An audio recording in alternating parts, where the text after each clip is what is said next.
Hi everyone and welcome back to my channel. So I don't know if you can see, but this is going to be a bit of a festive video because I'm going to be sharing how I get organised for Christmas alongside Channel Mum and Iceland. So if you want to see what I get up to and pick up a few tips along the way and check out some yummy Christmas food in the process, then keep watching.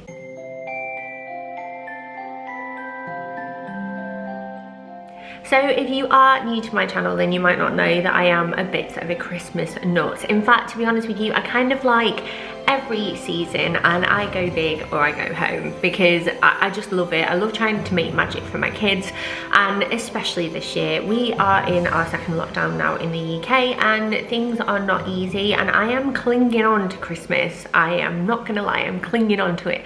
Really special to me and I really want to make this a good one, the best that I can. I'm sure if you are a mum, you've heard of something called the mental load, and the mental load is strong this year, my friends. It's kind of all on us a lot of the time to remember like the presents and to get wrapping paper, to get sellotape, and you know, have we got the turkey and have we got this? And I am all about eliminating that mental load, not only because it's a lot easier on me, but also because I want to enjoy this time of year too. I want to relax and enjoy this time with my family. So I do have some tips and tricks that I do at this time of year just to make things a little bit easier on myself. So my first tip is one that you might do already, but if you don't, I can definitely recommend this one because it is a bit of a game changer, and that is stocking up on things bit by bit. Now obviously some of the fresher items like your fruit and veg for Christmas you can't get now, but there are a lot of things that you can stock up on now, and I'm not necessarily just talking about presents either. I'm talking about all of those little things that make your Christmas, those family traditions, those things that you always eat, and it is nice, it's exciting, and it's something that we can all still look forward to. Now one of the things we do every year is that we will go to Mark's mum's house on Boxing Day for a buffet, and it's just our tradition. She always does buffet food, she's amazing at it, she does so many lovely little things, and obviously I don't think that's going to be able to happen this year, and one thing I want to do is try and recreate it as best as I can. So Iceland actually invited me into store to come and have a look around and check out their party food range. So I went earlier on this week with Stan to have a little nosy and see what was available, and there were some fab little things. They actually have a 3 for £5 offer on their party food at the moment, so you can get loads of different nibbles in and they're really affordable. There were some that especially caught my eye, like the hoisin duck toast. They looked incredible. They've got mozzarella sticks, I've got a real weakness for them, and then mini pizzas and tikka chicken bites. There are also some £1 items as well, so it's all really affordable and nice little things that you can pick up and stick in your freezer, because as much as I love to cook, I am a huge fan of buffet food. I absolutely love it. It's actually bonfire night when I'm filming this, so we're going to be having a few of those party bits tonight actually, just to make it special for the kids. We've got some sparklers and we're going to go for a little walk around in our pyjamas and coats and things and see if we can spot any fireworks later. So I will be giving those a good test and picking out my favourites ready for Boxing Day in advance, so I'm really glad that I've got those in. Now another thing that I'm going to be doing this year, which is something that I've not done in a very long time, and that is cook a Christmas dinner. Now I've only ever done this once before, and it was when Bill was a baby and he's now 8, so it was a very long time ago. And I have a big family, so normally we will all club together and we'll all bring little bits to the table and we'll do it together as a family, and it's fun, and we'll put Christmas music on and like pour some Prosecco, and it's always this big like family affair. And it's going to be a lot different this year, but I am determined to do a really decent Christmas dinner for my family. Now obviously there's only going to be 5 of us, and 3 of those in our family are children, so they're not going to eat loads, and I'm definitely not going to go all out and buy a huge turkey, because even if we did use it and then I did a turkey curry buffet afterwards like in Bridget Jones, we would still have loads of leftovers, and I don't want to be wasteful or get bored of turkey too quickly.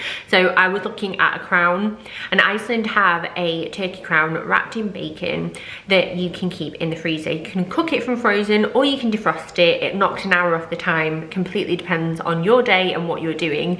And for anyone that's wary because it's frozen, you don't need to worry about the food snobbery, because a frozen packs in like nutrients and flavour, there's no issues there, but also this is Good Housekeeping Institute approved, and that that gives me a bit of reassurance, to be honest, because it's in my freezer now and I don't have to worry about that for the time being, which is fantastic. Now, before I move on to other tips and tricks that I do before Christmas, I can't not mention these. Now, I actually had these last year and they are fantastic. And these are the Iceland Luxury All Butter Mince Pies. They are, again, the Good Housekeeping Institute Best Supermarket Mince Pie for 2020. They are amazing. They're so good.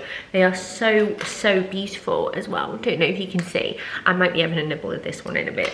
But they're fantastic. So if you are nearby to Iceland or you're doing an order and you're popping in, you definitely need to pick these up. If you pick anything up, it's these. Also, make sure you pick up the Iceland bonus card while you're in store to save yourself a bit of money as well. So now all of the yummy food chat is out of the way, my next tip is this, and I've actually got myself a organizer, like a planner this year for Christmas. I found this on Amazon and it's fantastic actually, because there's loads of different pages in here. There's like a diary in the run up to Christmas anyway, so from October up until Christmas Day, there are shopping lists for gifts, there's shopping lists for food. Even though I'll use it this year, I can keep it for next year to refer to for future Christmases, and it's just making me feel a lot more organized, because this year not only are like the restrictions making things harder, like getting out to the shops and getting presents sorted, but obviously if I'm cooking Christmas dinner as well and I've got work and I've got to think about the kids and keeping them happy, it's a lot to think about. So I'm hoping that this will help. Fingers crossed. So the next tip is all about how to deal with the onslaught of Christmas presents and toys, and where on earth are we going to put them, because we've all been there. Everything's open on Christmas Day, they are playing with their toys and you're trying to enjoy yourself with like a Bucks Fizz, and then all you can think about is all over the floor is wrapping paper, boxes, like bits for the recycling, and then there's all of these toys, and then you're looking around your house and thinking, I honestly don't even know where I'm going to put them, and I can't think straight because there's just stuff everywhere. So I do this a few times a year, so it's not too much of a big job before Christmas, but I would definitely do a big sort out in November, and I will go through every single box and every single nook and cranny and find all of those toys, and if there are any that aren't used anymore, that are in poor condition, they're broken, they're missing vital pieces, I will get rid of those. And then any the kids have grown out of, or they don't want anymore and they don't play with anymore, I will look to donate those safely. Now obviously the restrictions make that a little bit more difficult at the moment, but if you do look on your preferred charity's website, you might find some ways to donate safely as per all of the restrictions and guidelines, because at the end of the day this is a time for giving, so make sure you don't just chuck them away, and see if you can repurpose them elsewhere, because you will make someone's Christmas a lot brighter. So another tip is involving Christmas bedding. Now we have Christmas bedding in our house for the kids, and they use it all throughout December, but then once that is over, it has a wash and it goes into a drawer, but then by the time we get it out again at like the next December, it always smells a little bit musty even though it's clean. So I'll always get those out in November and give them a good wash so they are nice and ready. And a top tip for organizing all of your bedding: roll up your duvet cover and sheet and then put it inside the pillowcase so they're all matching, and you just grab a pillowcase bundle and you have the set ready to go. It's a lifesaver and it's really handy for space as well. Now my final tip is something that we do every year, and it's something that my kids absolutely love, and we have an activity advent calendar.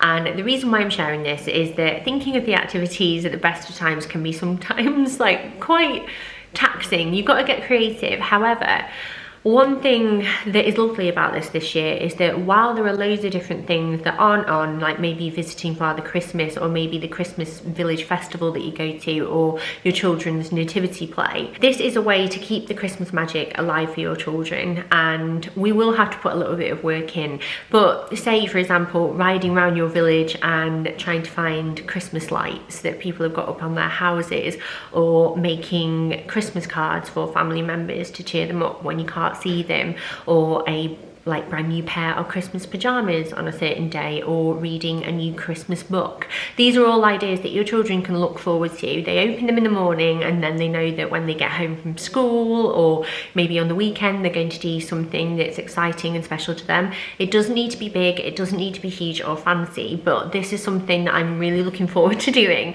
because it will keep that Christmas magic alive, which is an incredibly difficult thing to be doing at the moment as a parent.